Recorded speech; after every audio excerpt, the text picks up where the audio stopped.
Our first guest stars on a new hit comedy series entitled The Crazy Ones. You can see it right here, Thursdays, 9 p.m. on CBS. Ladies and gentlemen, welcome Sarah Michelle Gellar. Here we go.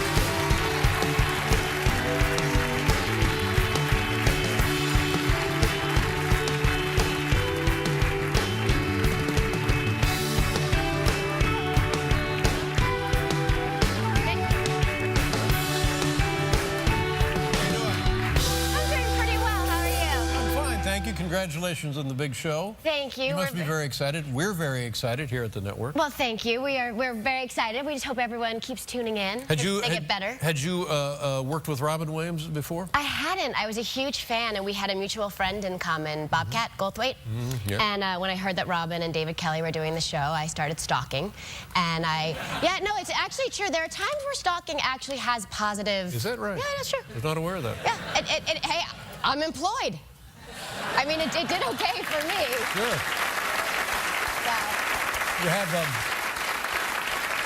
Yeah. You've been on this show when you were a tiny, tiny little kid. How old were you when you were first on this show? I think I was 5 or 6. 5 or 6 years old when Paul and I were doing a show like this. In fact, the same damn show at NBC. Right. Just this one's better. Right? Can it really? Can it get any better?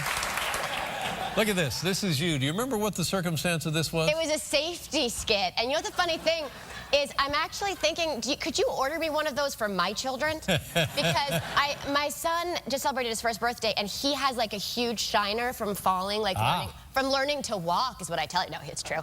And my daughter, oddly enough, on her first birthday also had a shiner. So I think that actually my family could probably use those. Here's something your family could not use. Take a look at who was hosting that night. Oh, my God. You know what I do remember, though? I do remember trying to walk out with it, and I kept hitting on all the sides. I was very nervous. I was very intimidated. Yes, as well you should have been with that lame piece on that lame show. But now... it got a laugh. You got is 2 daughters? I have a daughter and a son. A daughter and a son. Who's the older?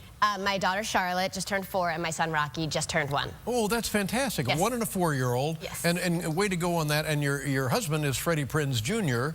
And is he taking care of the kids? He is right now. In fact, I was just backstage, and her teacher had a question. He was like on it. I mean, does he know what he's doing? No, seriously. I mean, define know what he's doing. I mean, they're alive, which really, I mean, I always said the 2 main goals are keep them alive, right? And keep them off the pole, right? Those are our 2 jobs as parents. Keep them off the pole, sure. Right? So, I mean, I think, in fact, last time I was here on your show, I was pregnant with Rocky, but I didn't know it. Is that right? And it was funny, too, because I remember I was actually just having massive flashbacks in your green room, like trying to change into my pants for dinner, and like they didn't fit. Like all the obvious signs were there. Not to mention I'd already had a child. Well, how close were you to the due date then?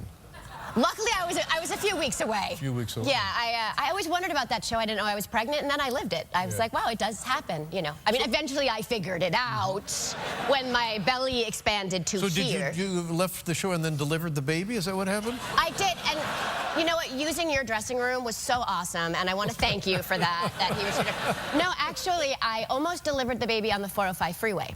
Oh, so you get back to California. I get back to California, and this time I know I'm pregnant now because, again, I'm out to here. And I said to my husband, I was like, earlier in the day, like I wasn't feeling well, and he's like, well, you're 9 months pregnant. Right. But I was still a couple of weeks away, and I was like, oh, I'm not feeling well. And he's like, well, I'm going to go to the gym. And I said, I'm going to lay down, take a nap, which I never do, sign 1. Then I was like, maybe I should just drive myself to the doctor. And Freddie came back. He was going to the gym. Had forgotten his bathing suit to swim. And he's like, I said, what are you doing? And he said, I'm here. Could you drive me to the doctor? I think I might be having this baby. And he's like, what? Are you serious?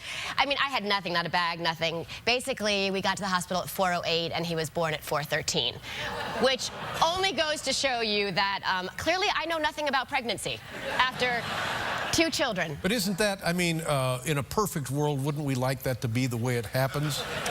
See, can you just swing by the hospital on your way downtown and then pick me up later? Because actually, it's a good idea. It would certainly free up my day. Yeah. It would free up my day, but you know what you miss out on? Epidural.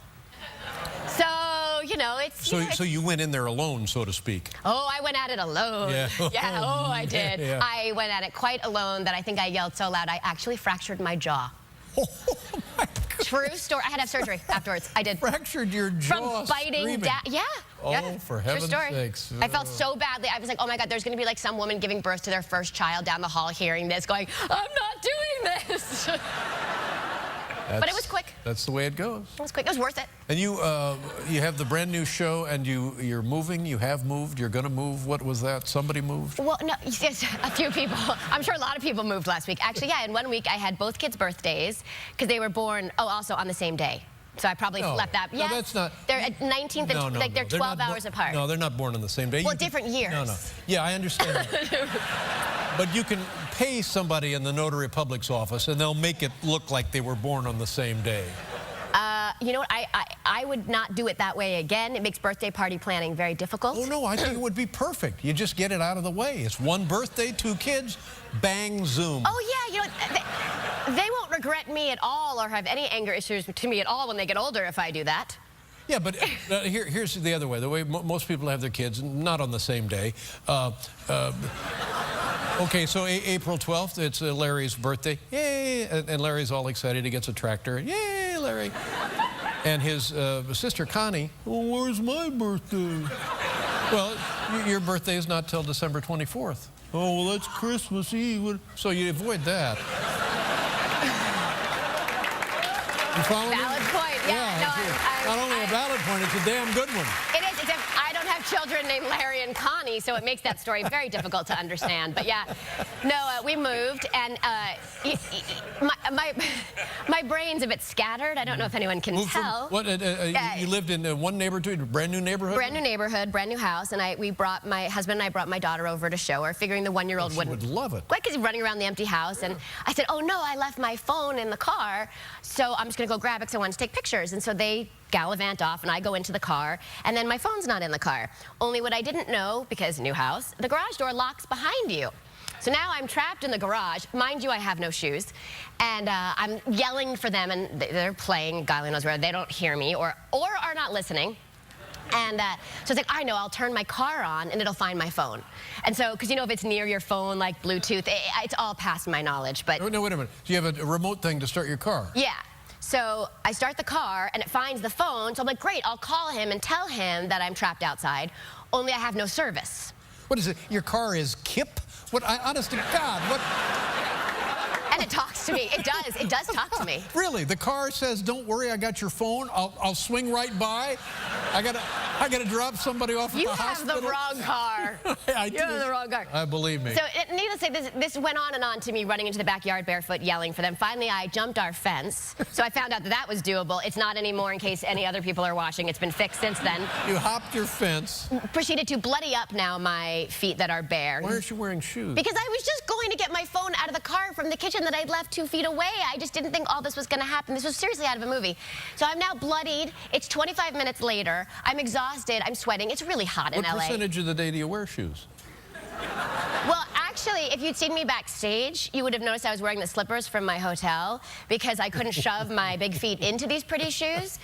So I don't wear shoes a lot. I mean, honestly. But when I walk outside here... slippers from the hotel. Did you know? I love those free slippers, yeah. I can leave them for you. I would love your slippers. I would leave them for you. Thank you. All right, relax, everybody. And the end of the story is they finally find me. My husband and daughter had totally forgotten that I was missing for 35 minutes when they finally found me just given up outside, bloodied. This was a very long story that didn't really seem to go anywhere at this point. That's my fault. You're fine. No, my husband tells me I ramble. As long as Larry and Connie are healthy.